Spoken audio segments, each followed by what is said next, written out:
Welcome back to the Hot Factor 91.3 Nigeria Info and Hearing Pod Harcourt. I'm Dio. 11 minutes gone past 5 o'clock. Discussions continue. Thanks for staying tuned. Next up, story cut to the Vanguard newspaper. ENDSARS report. SERAP sues Buhari, wants court to order arrest of suspects. Now, Social Economic Rights and Accountability Project SERAP and 116 concerned Nigerians have filed a lawsuit asking the Federal High Court in Abuja to direct and compel President Buhari to take immediate steps to ensure the arrest of soldiers and police officers indicted by the Lagos #EndSARS panel report for the shooting of peaceful protesters at the Lekki Tollgate and police brutality cases. In the suit filed last Friday, SERAP is also asking the court to direct and compel the president to bring to justice anyone suspected to be responsible for the shooting of peaceful protesters and to ensure ensure access to justice and effective remedies for victims, including adequate compensation. In the suit, SERAP is arguing that, quote, it is in the interest of justice to grant this application as it would improve respect for Nigerians' rights, rule of law and public confidence in government institutions, as well as reduce the growing culture of impunity of perpetrators. SERAP said, quote, the safety of protesters in Nigeria remains as precarious as ever, and impunity for crimes against them is growing. Impunity emboldens perpetrators. A failure to bring to justice those indicted for the shooting of peaceful protesters is in itself a violation of the rights to life and human dignity. Joining me via phone to discuss this development is Deputy Director with SERAP. He's joining me from Lagos, Kolawole Oluwadare. Kola, good evening to you. You're welcome to Hard Facts. Yeah, good evening, Daniel. All right, great. Let's get straight to it then. First off, is the government, and by government not just the federal government, but even the Lagos state government inclusive, is government bound by the conclusions of the panel? Yes, and it's very simple. The panel were not set up by private individuals. They are set up by government. And secondly, because the issue at stake, which is the life of Nigerians, including the fundamental rights of those that are preached and those that are likely to continue to be preached, is at stake. So government is bound. A short answer: the government is bound by the results of this panel. All right, that said, a lot has been said about a white paper as far as this panel's report is concerned. And the Lagos state government has given a timeline, I believe, as to when its white paper will be published. I'd like you to explain the essence of a white paper and how it relates to the panel's report. I'd like you to explain that, if you will. Thank you very much. The white paper is maybe call it a procedure that details action plans, timelines, and steps. It does not replace a report. You would understand that the president that presided as chairman of the panel is a retired High Court judge of the Lagos State. So the white paper is not meant to review the panel. The report has gone through the various statutory steps, including before the hearings and all the recommendations are put together. So the white paper is just a procedural step to detail action plans, timelines, and such other details to give effect to the report. It cannot take away, as it were, the realities and the fundamental facts, including the recommendations made in the report. It's also been argued in some quarters that the white paper is, as in this case, is government's position or government's opinion or perception of the report submitted to it by the panel, suggesting that government can decide what to accept, what to take from it, and what to discard. That is an outcome, but not the intendment of the white paper. And I came to look at this properly. Why would government have a white paper containing different findings and recommendations from the report of the panel that the same government set up? The question is easy. This is not a report of a panel set up by a few individuals. This is a report of a panel set up by government with specific tasks, with specific terms of references, with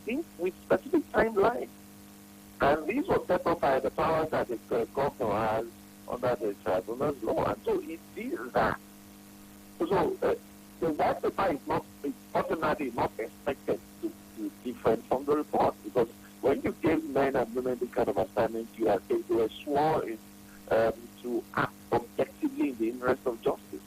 So if they have made this finding, why would any white paper be different from the findings of the report, unless you are more or less discrediting the entire process in itself? But again, I wouldn't be surprised if that is so, but that is not the statement. So it is more of a question of fact and not of a question of law that the white paper is meant to be government's position on any report of any panel of inquiry or tribunal setting.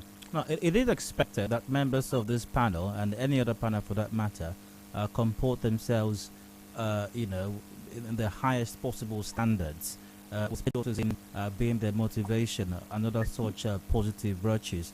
However, we are dealing with human beings here. It's not extremely or totally unlikely or impossible that we could have a situation where the panel members or some members of the panel comport themselves with other ulterior motives or other incentives beyond justice, equity, fair play, or patriotism. So if that were to be the case, that might change the report of a panel. Not this panel, I'm speaking generally right now.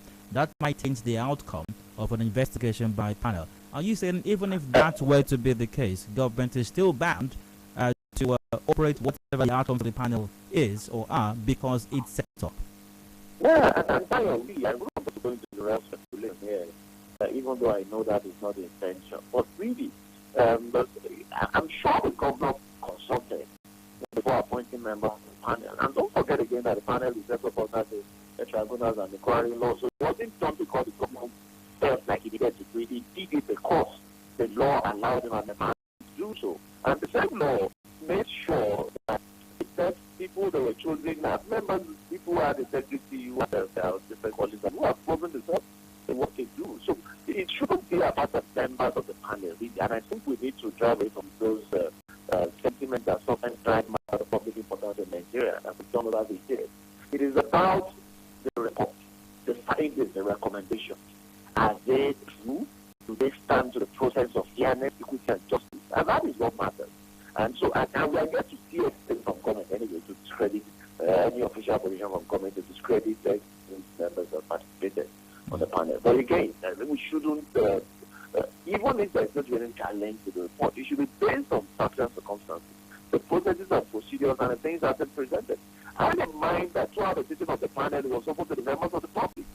It means that people who even have advanced position to the report presented made their case.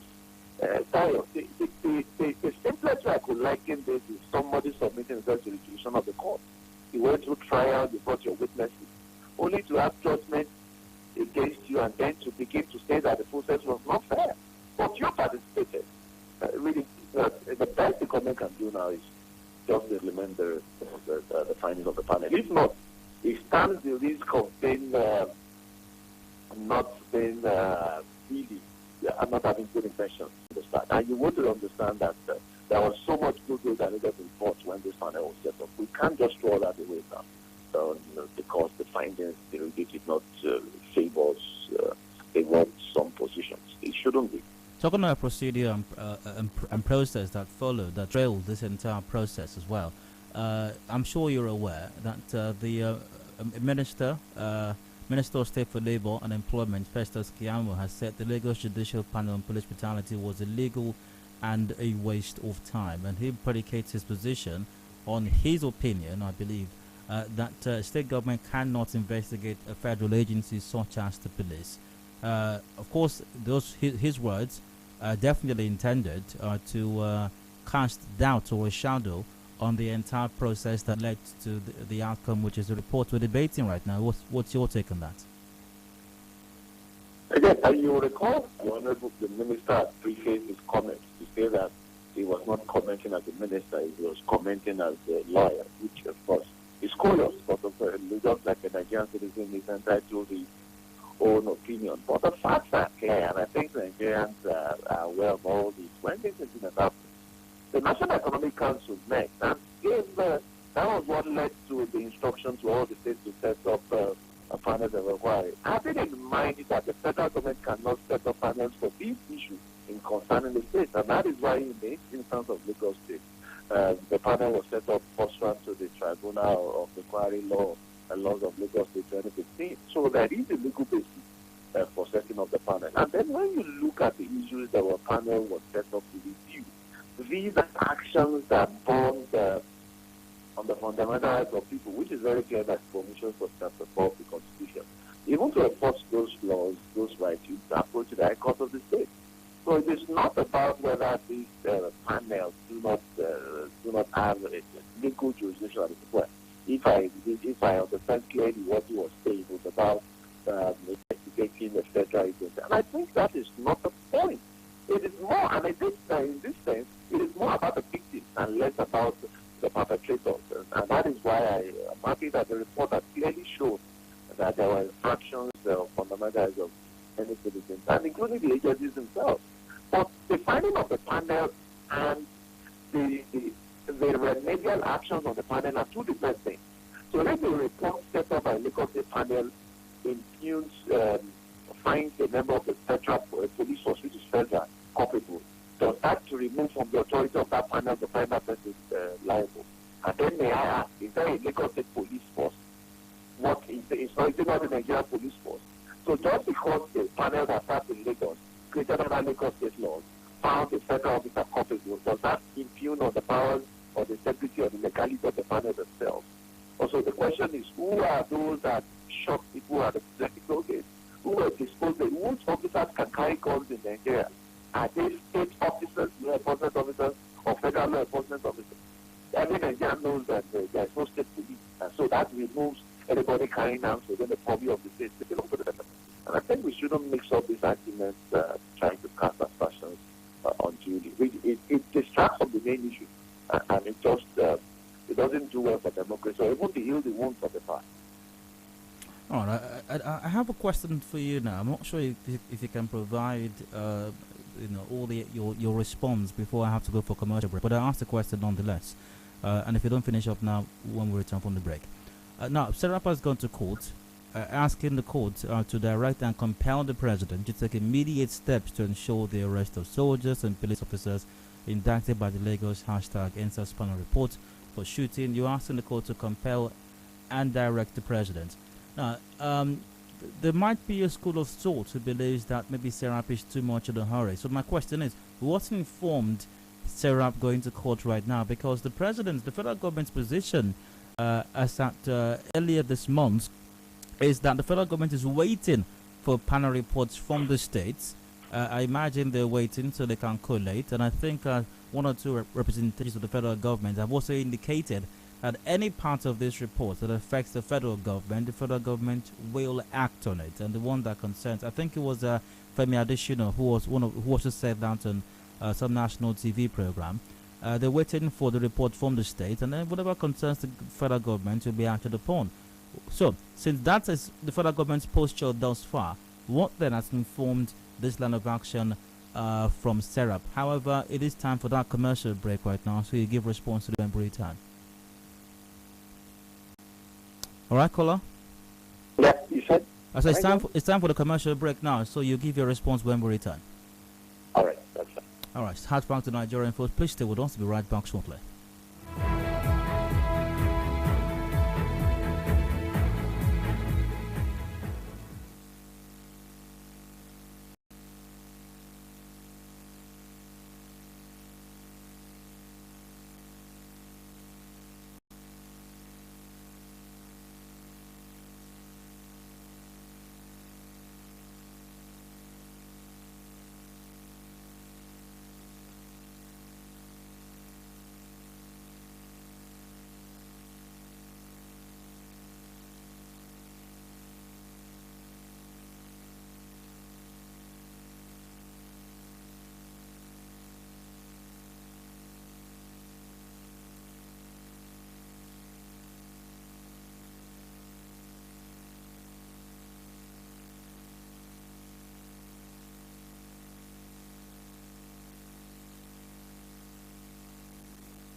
Headline News, Nigeria Info on 92.3. Headline News. Good evening. Here are the headlines. Rivers State Commissioner for Special Duties Emeka Onowu apologizes as fourth fire in 1 week leaves several residents homeless. Governor Wike creates Office of Deputy Chief of Staff. Lagos records yet another fire in Ladipo Market. ENDSARS panelists criticize Minister of Labour Festus Keyamo's comments on legality of panel. Rivers State University set to hold convocation. On the foreign scene, Sweden's first female prime minister reappointed. In business, Air Peace to resume flight operations between Nigeria and Dubai next month. In entertainment, Arise Fashion Week set to hold at Dubai Expo 2020 from December 3. And in sports, Manchester United appoints Ralph Rangnick as interim manager. Those are the headlines. Major news comes your way at 6 p.m. Thank you for listening. I'm Constance Mega.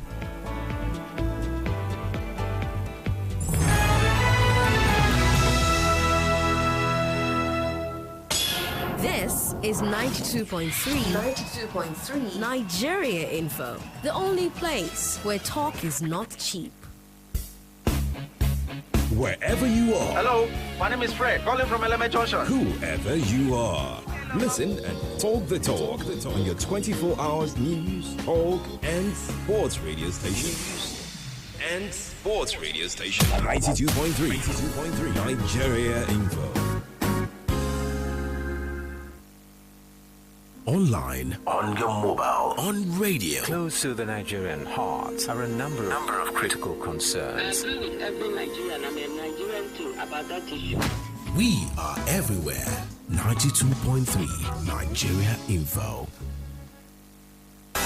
Keeping up with political issues and developments around you only on Nigeria Info. And now, Hard Facts. Hard Facts with Dion. Welcome back to the Hard Facts 90.3 Nigeria Info here in Port Harcourt. I'm Dio. We got 27 minutes to go before 6 p.m. The major news is up at 6.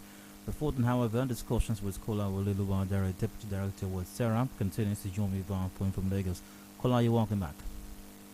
I'm happy to be here. ENDSARS report SERAP sees Buhari wants court to order arrest of suspects. Now, Kola, before the break, I asked the question. Story here, for example, one of several such stories published earlier this month on the Vanguard. FG waiting for panel reports from states. Buhari said, like I said, the post show the federal government, at least thus far, is we're waiting for the reports. The federal government has not officially, anyway, in spite of the comments of some persons, individuals within the administration, Festus Keyamo, for example. Also, Minister Lai Mohammed also has made some comments on the matter, but the official position of the government has been, we're waiting for the reports from the state. When we get them, we will act on it. That which concerns the federal government, we will, and that which concerns the states, we'll leave for them to handle. So what then has informed SERAP's going to court, SERAP's action at this time? Thank you very much, Jedi. Because victims cannot wait. And that I believe is what is the basis of these panels, the tribunals in the first place. It's about the people. It's about the victims. It's about remedial action. Then it's about justice, which is about bringing people who have breached the law to face justice. And so if your right has been infringed on, why would you have to wait for 2 months, 2 weeks, 2 years, or 20 years to get justice when it can be done now? It's just not fair. And this itself suggests the unfairness of the process, or a kind of a prejudicial, predetermined outcome. If victims of injustice have to wait till a specific period to get justice, it's just not fair. It's just not fair. And secondly, if you SERAP's truth is clear, and it's in tandem with the recommendations of the panel, that disciplinary procedures against those that have been indicted is also a part of the process of fair hearing that the president can commend as the commander-in-chief of the armed forces of the Federal Republic of Nigeria.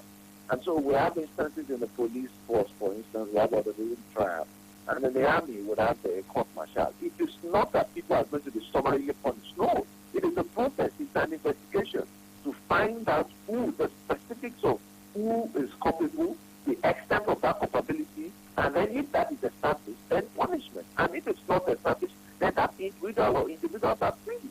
That is all we are asking for. For the president of the government to do nothing and simply say we are waiting, it's not only unfair, but it makes a mockery of the whole process right from when it started in 2020 until now. So that shows in his letters are very clear what we expect the president to do. It is simple, to start the process on process. That is all we have. And so whatever the outcome, individuals may be sanctioned. And they will be free at the end of the day, depending on that process. But government cannot afford just to do nothing. That would be a breach of our laws and the most unfair to the victim. All right, you're on the conversation. Let's get your take on this. Call 0817 93 0002 or 0003 or 0007. We're live on facebook.com/Nigeria Info PH via Facebook. Victor Marcus goes, good evening. I'm with SERAP on this particular one. The perpetrators of this evil must not go unpunished. And if FG does not want to implement the report, then the youth of Nigeria would compel them to do so through another massive protest. Okay, to the third lines now. Hello, hard fact to welcome. Hello, good evening, Dayo. Hi, go ahead. Yeah, of course, each and every one of us, or every right-thinking Nigerian should be on the side of SERAP. But the thing about the whole thing is, either way you look at it, the government is not, the body language of the government is not showing you that they're even interested in implementing this report if it comes out, or implementing whatever comes out of this report, so long as it's not favorable. Somebody as senior President of Nigeria, Festus Keyamo, has even started saying that the panels are illegal to start with. So what other things should give us the confidence? Call his name. Lai Mohammed came out and said most of the things there are not sure, cannot be verified and all that. Those things are already the handwritings on the wall. You know, we can only join our voices with SERAP and just keep on shouting, and probably the world hears us. But the body language doesn't show us that these people are ready to do anything. Because most of from what we're seeing in the report, top people, as a matter of fact, if we have to implement what came out in the the Lagos report, even the governor of Lagos State should be resigning by now. But the body language is showing us that whatever comes out of this, these people will sweep it under the carpet. But we can only hope and be hopeful. All right, you have been a caller. Now, even if SERAP were to convince the court to issue such an order compelling the president to act on this,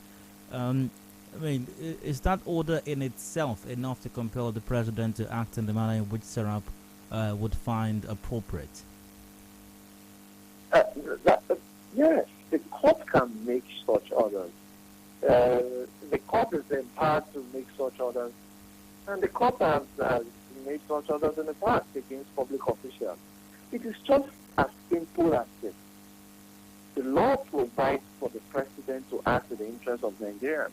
He swore an oath to protect that same constitution that has given various rights to Nigerians, including the right to life, including the right to protect their fundamental rights in Chapter 4. And the way it is crafted is clear. It says that if your right has been breached, it's been breached or is likely to be breached, you can approach the court. And there are many other provisions in the Constitution that empowers the president to act in the interest of Nigerians. And in this instance, there is a report of the tribunal that details that a lot of Nigerians' rights have been breached. And so what we would expect the president to do is to take steps to protect them and to seek remedial action. And in this case, it's as simple as setting in motion the process of order of doing trials, court martials for those officers that have been identified. Again, this is a process that does not necessarily mean that everyone is going to be culpable, it means it's sifting through all the levels of evidence and the procedures of determining who is culpable for what and who is not, and then punishment. It is what the court can do. And again, this is within the competence of the judiciary. And like we always discuss, talk about that. This is the only legal step we can't do. Anything outside this will be unlawful. And so, because the Constitution in Section 6 delineated clearly that issues of adjudication between individuals, between government agencies, and between individuals and government in determining each and everyone's obligations, liabilities, and duties is within the purview of the judiciary. And that is why the court is called the last hope of the common man. And that's why we come to court. Because the law allows us to do so. Because the law says the president must do what he should do. And because the law says the court can compel him to do so. That is why we are here. All right, we have to wrap it up on that note. Thanks for joining the conversation. Thanks to my guests. Also, he's joined me from Lagos. Kolawole Oluwadare is Deputy Director with SERAP. SERAP is in court asking it to compel the President, Buhari, to act on the recommendations of the Lagos ENDSARS panel and prosecute erring or those who have been accused of some wrongdoing, especially security agents. Kola, many thanks for your time. Wish you guys at SERAP the very best. Thank you very much, Dan. Bye. Got a commercial break coming up shortly. Top of the hour. Remember, we got the major news at 6 p.m. Do please stay with us.